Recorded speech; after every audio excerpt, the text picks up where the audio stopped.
Hey everyone, welcome back to the channel. So this has been coming up in so many conversations I've had with people this week, and I think it's about time I make a video to share it. So this is the most basic way that you can separate out different types of freedom. Now, of course, it might feel like there are a lot of different types of freedom, right? There's financial freedom, or there's like personal freedom, there's like professional freedom, all sorts of different types of freedom.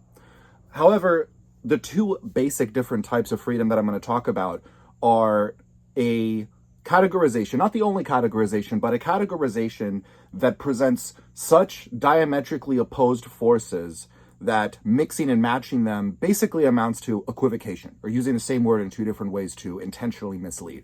I will go on to make the argument in this video that politicians, especially in America, use this word in the equivocation sense to intentionally mislead, but I just want to go ahead and clarify it right now. Okay, so there's two types of freedom. What are they? Well, they can be called a lot of different things. I think the simplest is positive and negative freedom. Very quickly, no, this doesn't have to do with a qualitative assessment of like good and bad types of freedom. This simply has to do with a philosophical idea of positivity, as in effects multiply or are congruent with, like when you go to the doctor and the test is positive for your, illness, right? That's not a good thing, but it is a positive result for that test. Same with negative.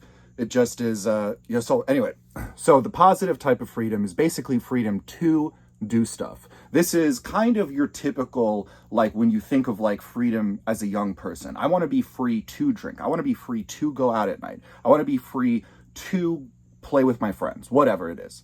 And this is definitely freedom.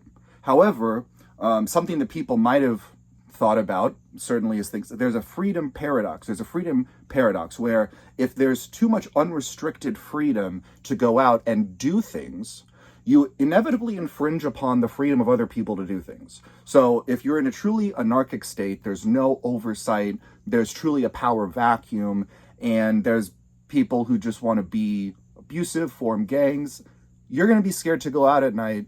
That's not going to feel like freedom. You're going to have gone so far into the freedom direction that it kind of turns back around and becomes authoritarian, all right? So what's the reverse of that? Well, you can impose regulations.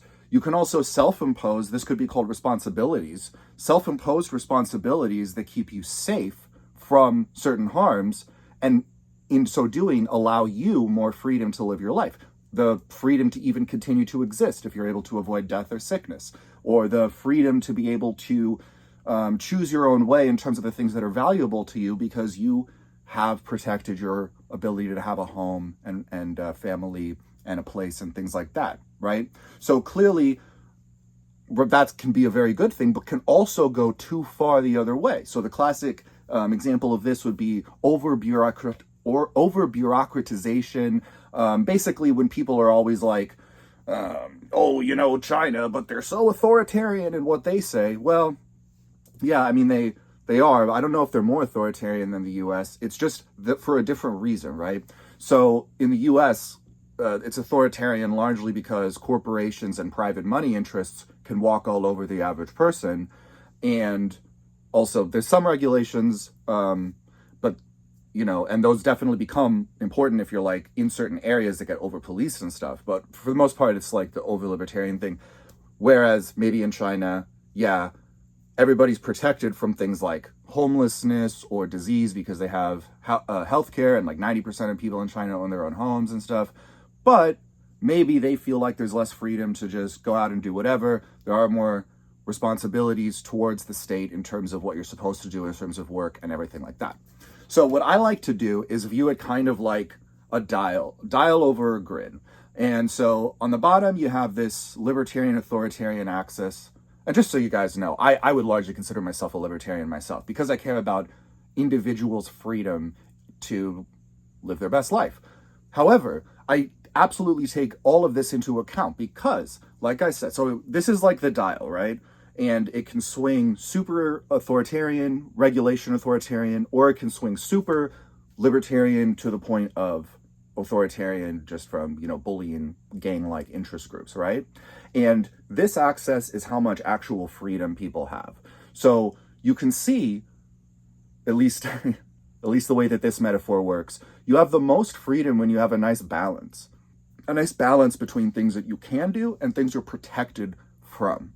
And I think that this is just such an important thing to understand, because it's inarguable that both are important. For every conservative who thinks the government should stay out of people's business, but also that people should work hard in order to protect themselves from the evils that befall a person who doesn't, they are at the same time promoting negative freedom in the form of taking care of yourself and your family, while disparaging the negative freedom that could come from a state that en masse and with the benefits of it's when economies of scale can actually more efficiently look after people, right? Similarly, you have politicians who will talk endlessly about the freedom of corporations to start businesses, the freedom of, private interest groups to be able to, conduct their business without taxation, without all of this.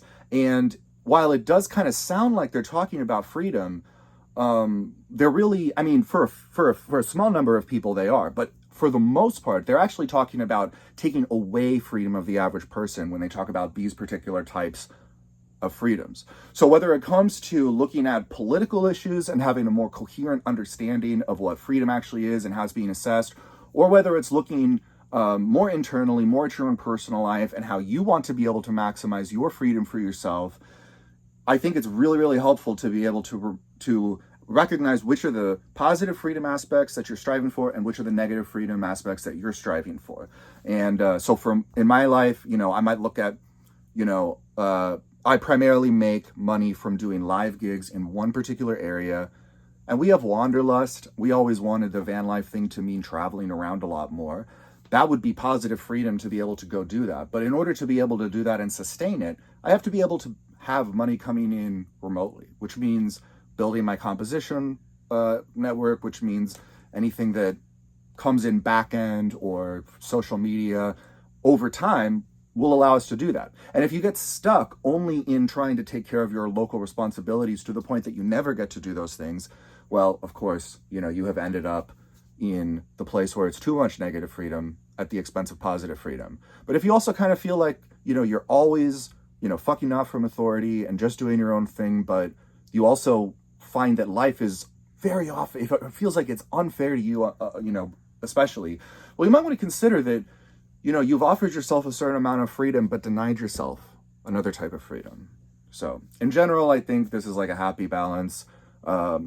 I don't mean to sound too like enlightened centrist about it, but yes, I do think that, the balance of positive and negative freedom is overall the maximal state of freedom. This comes from, honestly, a lot of basic philosophy around freedom. It's not like this is like my idea or that hard to find of an idea. Like if you're reading epistemology, fancy word for theory of knowledge, you'll find this pretty quickly. But I just think it's really fascinating how it's kind of hidden from the public sphere. And we only have one word, freedom, and it gets misused in this different way, which intentionally confuses the conversation. So hopefully this video helps. Let me know what you think down below, and I'll see you guys in the next one.